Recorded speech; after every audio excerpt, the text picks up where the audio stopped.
Jujutsu Kaisen Shibuya Arc Therapy Session Part 1. Gather around people, let's talk about it. Jujutsu Kaisen has traumatized and scarred most of the anime community. The Shibuya Arc, which was the last season, has been an emotional roller coaster to say the least. We got backstory on Gojo, incredible hype scenes, and then trauma. We got to see Sukuna go crazy, only to leave behind nothing but trauma. We got to see Nanami, trauma, Toji, Megami, Todo, Nobara, trauma.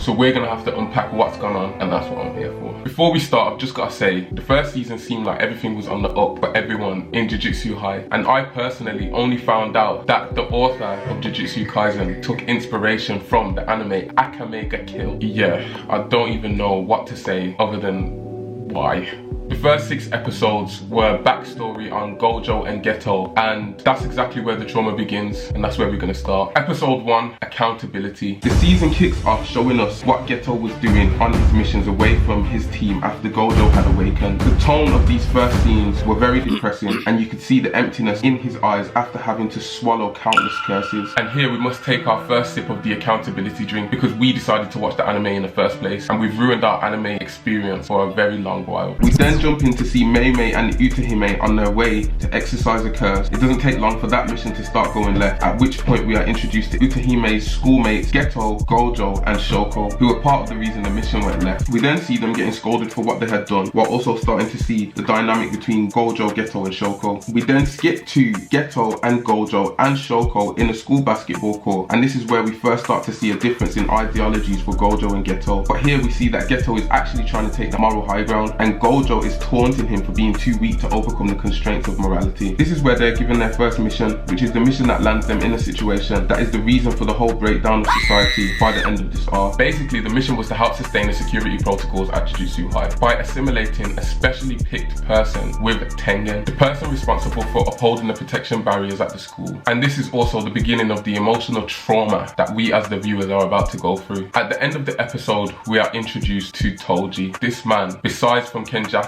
is the reason that we have to go through everything that we've gone through. But let's not push all the blame, because we as the viewers must take accountability, because this is also our fault. We are the ones always prepared to watch new anime and take in highly rated manga. Gege wouldn't have done this if we were all better humans. Trust me, accountability is a massive step in the healing process for a lot of trauma, and in the ability to take back control of our lives after experiencing such emotional damage. But as we all may know, the first step is acceptance, and that brings me right to the next episode. Episode 2, acceptance. As everyone has accepted their mission, that being Gojo and Geto and Toji, who we found out has accepted a mission to stop the vessel from assimilating with Tengen, we must all accept that by this point we are locked in and we're seeing the rest of this arc through. Right now it's looking like we're about to see young Gojo and young Geto beast for however long they decide to, but boy, did us anime onlys count out this incredible man. The episode kicks off with us seeing Geto making a cup of tea and him, the vessel, and the vessel's carer looking very relaxed while one of Geto's cursed spirit is fondling with one of the vessel's attackers. After hearing this man beg and plead for a minute, Geto receives a picture on his phone of Gojo and the captain of the attackers group, and once Geto's assailant sees this, he just gives up. So far it's looking like the two are handling their mission well, everything is accounted for and it's going smoothly. Gojo and Geto get acquainted with the vessel, whose name is Riko Amanai, while Toji has taken to his hobby, betting and eating. At this point, Gojo and Geto realize that this mission is a bit more than a retrieval mission, and the two will be babysitting instead, as they will both have to bodyguard Riko as she goes about her daily life. It is here that we see that there's a very steep bounty on Riko's head, and we are starting to understand why they have sent the two most powerful sorcerers out to protect this little girl, while also seeing that this man Toji is a lot more strategic in his approach than may meet the eye. And we then see some massive foreshadowing, because we see that Toji's bet goes south right at the final bend, and as he's leaving the restaurant where he was eating, he leaves his chopsticks sticking up out of his food as if it were a meal for the dead. Geto and Gojo having no trouble defending the girl from her overzealous attackers, and we see that her carer Kuroi is also not to be messed with, and then at the end of the episode it seems that Kuroi is the one Riko's attackers decided to mess with. We get a little breakdown of Gojo's technique, Limitless, which is basically the ability to attract and repel things, roughly. And as everyone has dived deep into their missions, we must also dive deep into ourselves and be be honest, because none of us understand the breakdowns of these cursed techniques at this point. While we're watching this action-packed show and accepting our lack of understanding, we must also remember that in general, accepting our lack of understanding in real life is very important. Which brings me to episode 3, understanding. A level of understanding of the amount of expertise, time and effort that goes into making a show like this is something that not many of us as the viewers have. After accepting that we're here to go wherever this ride takes us after the last episode, the narrative straps us right into place to understand more of the feelings and emotions of the characters and to give us more insight into what the intricacies of each and every person's missions are. And that brings us all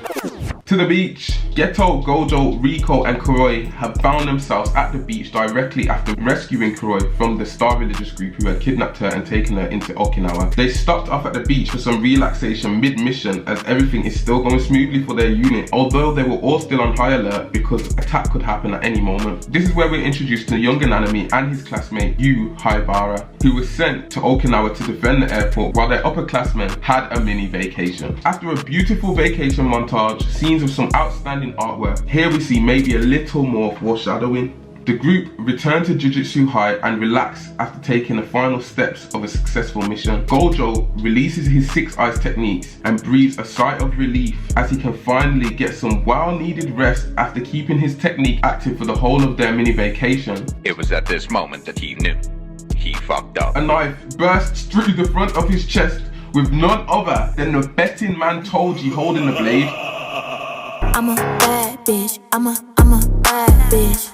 I'm a bad bitch. I'm a bad bitch. Anime does have the tendency of buttering you up with great artwork and a sweet montage, but with the understanding that we now have of Gojo after the first season and the movie, the doubt level of anything happening to him is sky high. Everyone did nothing but gas him up, and he gassed himself up for being nothing but the strongest sorcerer on earth. But here we are, looking at a younger Gojo with a knife through his chest. This is the punishment for misunderstanding his own limits and the limits of his enemies. Luckily, the blade misses Gojo's vital organs and Geto sends Toji flying with one of his cursed spirits. Gojo tells Geto he's fine and that he'll handle this, and Geto takes Riko and Kuroi further into the school. Toji then dices up this grub-like spirit and reveals himself holding a new blade and wrapped in a purple slug-like cursed spirit with a humanoid face. He then starts explaining how he caught up with the group and that the bounty on Riko's head was his doing all along, and that he had done all of that for the purpose of exhausting Gojo. Gojo fires an attack at Toji and this man starts moving. This nigga's flying through the trees, bouncing around the tops of buildings. This man's rent is due. Gojo notices he has no cursed energy and that he has a heavenly pact gifting him exceptional physical ability. His lack of cursed energy practically makes him invisible to Gojo, who is trying to track him while he's moving at incredible speeds. Gojo clears an area and focuses on tracking the cursed spirit that was wrapped around him,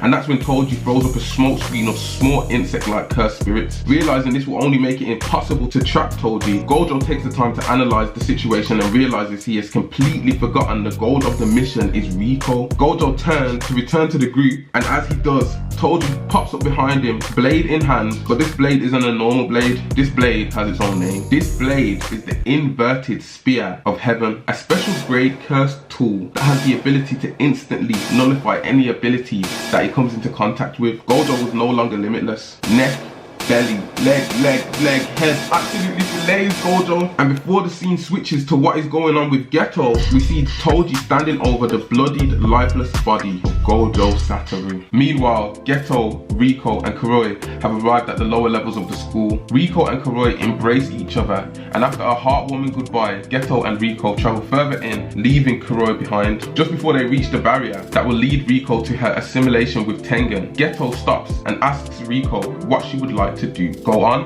or go home. Faced with the option of a continued life, Riko breaks down explaining to Geto how she has enjoyed her life so far and would want nothing more than to return to her home and live out the rest of her life with her family and friends. Geto reaches out his hand to lead Riko away from Tengen and back to her life. It was at that moment a bullet pierces the side of Riko's head and Riko drops to the floor, and none other than Toji is standing behind her holding the gun. Geto, shocked as anyone would be, asks Toji how he got here, to which Toji replied, 五条悟は俺が殺した。 Ghetto basically said, say less, and whips out some high-level curse spirits ready to fight, and that's where the episode ends. Now this episode, looking back, was nothing but shock after shock after shock when I first watched it, and I had no idea what was about to happen for the rest of this season. But now I understand everything that happened so far. There is no one else to blame other than this one man, Toji. I would love to take accountability for choosing to watch this show and accept that I could have learned more about what I was getting into, but nah, not gonna do that. It's all his fault.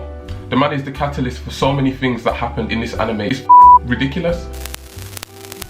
With that, our session has come to an end, and I'm sorry, I wish I could have been a better therapist, but if you have liked this video, like it, and remember to show up for our next session. For now, if you'd like to see more of me, my last few episodes of Anime Max should be on the screen now, and take care to reflect upon the things that you've seen. And if you haven't been party to this traumatic experience yet, there's nothing that I would recommend more than for you to watch this one, and after you finish watching this one, come back and let's talk about it. I've been Max, and keep your eyes peeled for part 2.